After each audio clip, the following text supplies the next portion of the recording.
The Egyptians saying they took the Sinai Peninsula in the war from Israel. They defeated Israel in the war and they took back their lands by force. And this is what others need to do as well. The Palestinians, Hezbollah, whoever it is. War with Israel and take your lands.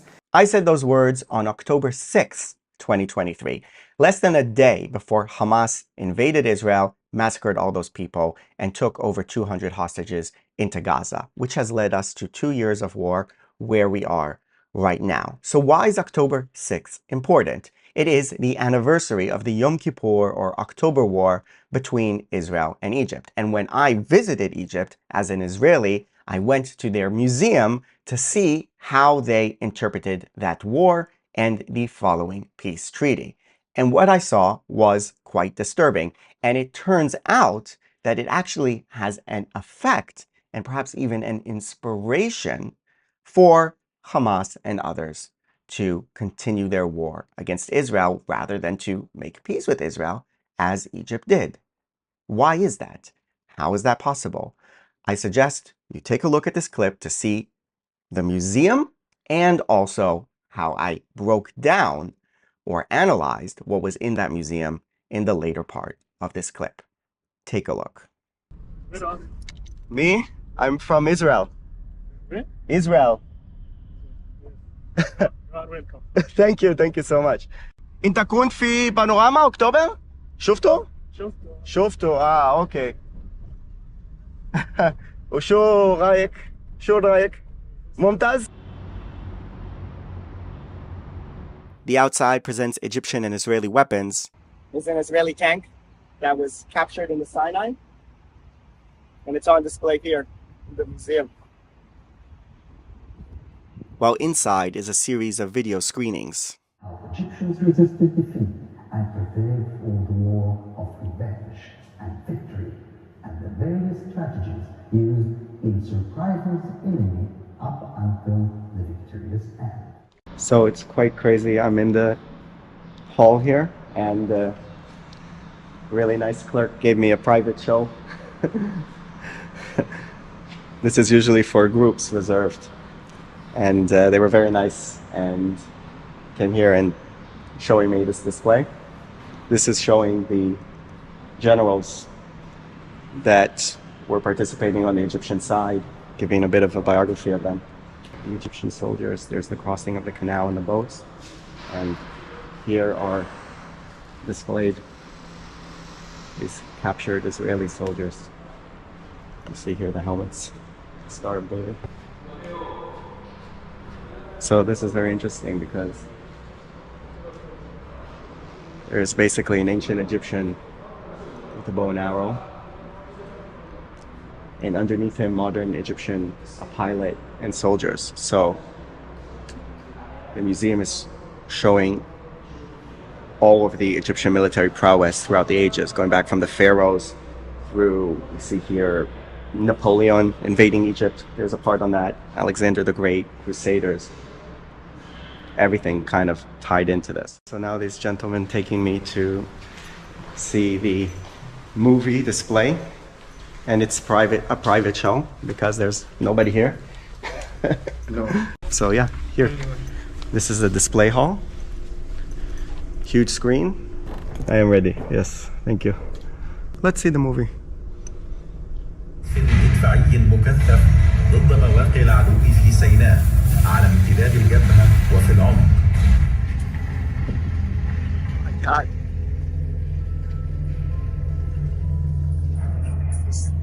Water splashing on me, special effects inside this hall. ضد العدو الإسرائيلي والخسائر الجسيمة التي تلحقنا بها.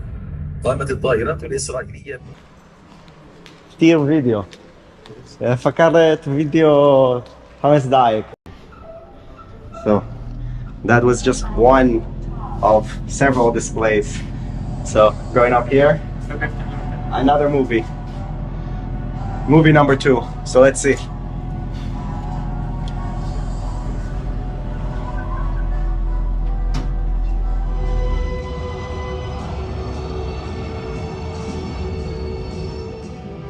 So this panorama section is basically dedicated to the Egyptian crossing of the Suez Canal, which definitely was an impressive military achievement and the portion of the war where they had their early successes. So as you would expect, The Israeli tanks in a desperate attempt to halt the process of liberation counterattacks. One of the fiercest and largest tank battles since World War II breaks out.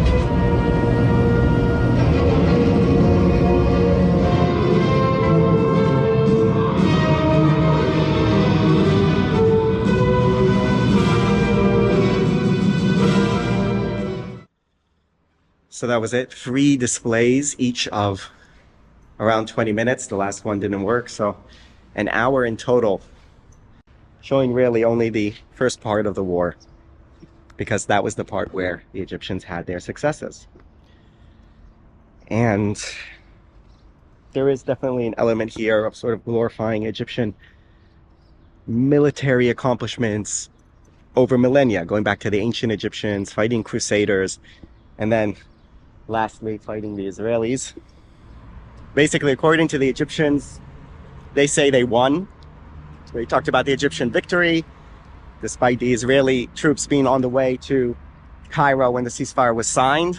They said they liberated the Sinai Peninsula, which they didn't do in the war. Israel held on to the Sinai Peninsula and handed it over to Egypt as part of the peace agreement that was signed in 1979. And that also was somewhat missing here in this museum. They could have talked a little bit about kind of the process afterwards of reconciliation after this bloody war, when both sides realized that they couldn't go on like this, that led to the signing of the historic peace agreement between Israel and Egypt. So I would say definitely a bit of a missed opportunity here. For the record though, in war there are no winners, everybody loses. It's now been 50 years since the Yom Kippur or October War between Israel and Egypt, and almost half a year since I filmed that scene, which was just a small part of a larger video, but it was sort of the most political element of a blog that is primarily a travel video. And it did spark a lot of reactions from Egyptians who said, "We won the war, how could you say otherwise?" So I want to discuss that issue a little bit here in this video. And first of all, I want to say, and I don't know how much this comes across sort of sincerely through the camera, I don't really care. I don't really care who, quote, won or lost a war that took place 50 years ago before I was born.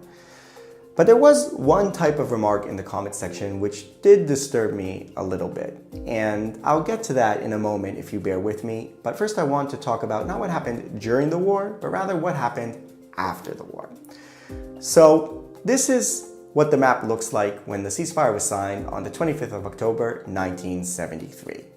We can see that it's quite similar to what it was before the war, when the Suez Canal was the border between the two sides, although there are some Egyptian forces on the east side of the canal and there are some Israeli forces on the west side of the canal. So the first thing that needed to be done was to disentangle these forces and make sure that hostilities don't break out again. Israeli and Egyptian commanders met at what's called Kilometer 101, which is the farthest point west beyond the canal of the Israeli forces, and they were able to agree to sort of maintain the ceasefire, but not anything beyond that.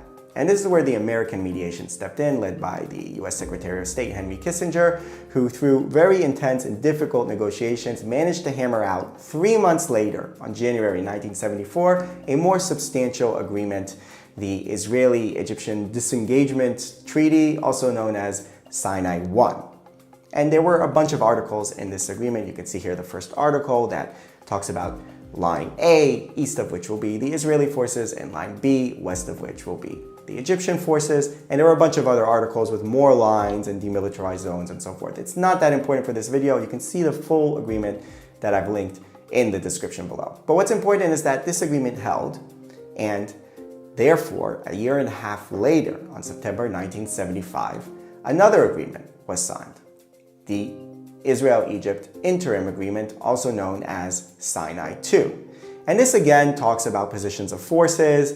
There will be a UN force in the middle, buffer zone, demilitarized zone, American observation posts in the Sinai that can warn Israel of potential attack. But it also goes a bit beyond that. Just take a look, for example, at the opening to the agreement. The conflict shall not be resolved by force, but by peaceful means. The agreement constitutes a first step towards a just and durable peace. The sides are determined to reach a final and just peace settlement by means of negotiations, called for by Security Council Resolution 338, this agreement being a significant step towards that end. And there are also elements of cooperation. The parties hereby establish a joint commission for the duration of this agreement. Non-military cargoes destined for or coming from Israel shall be permitted through the Suez Canal, and so on. The full agreement is in the description below. We can see that this is another step in the progression towards more normal ties between the two countries. And again, we see that after this agreement held, that the process went further. Anwar Sadat showed his willingness for direct negotiations. He famously flew to Jerusalem, gave his speech in the Knesset, the Israeli parliament, and then the negotiations were launched, mediated by the United States. Took around 2 years. Egypt demanded the return of the Sinai Peninsula as part of a full peace treaty, and Israel, a bit reluctantly at first, eventually agreed. And on the 26th of March 1979, 5.5 years after the end of the October War, the two sides signed a peace treaty, and Israel agreed to give the land back to Egypt as part of that wider treaty, which again had many, many articles. And if you want to see the full complex treaty, you know where to find it.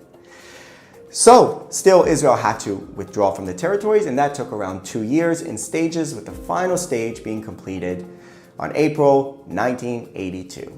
8 years, more than 8 years after the end of the war. And this brings me back to the comment that was problematic, which says that we liberated the Sinai Peninsula. The Egyptians saying they took the Sinai Peninsula in the war from Israel. They defeated Israel in the war, and they took back their lands by force. And this is what others need to do as well. The Palestinians, Hezbollah, whoever it is. War with Israel and take your lands.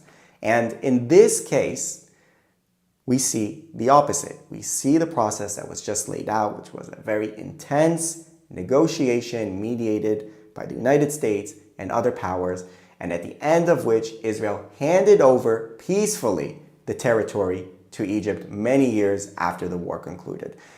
What happened during the war, whether that influenced negotiations and so forth, I'm not getting into that. It's possible. But in the end of the day, there was a very intense diplomatic process, and the handing over of the territory by Egypt was part of a wider agreement which included recognition of Israel and a full peace treaty. And I wish that that was emphasized a little bit in the museum, and it was just absent, and I gave my criticism of that when I visited there. It is possible, based on what we saw here, to get something out of Israel through negotiation and not just through smashing in at war. And I don't think there's anything wrong with that. I mean, Anwar Sadat is a very admired and respected figure around the world, and also in Israel, because of what he did, and I think Egyptians can be proud of that. I am not trying to insult the Egyptian military or army in this video. I think the Egyptian soldiers fought bravely.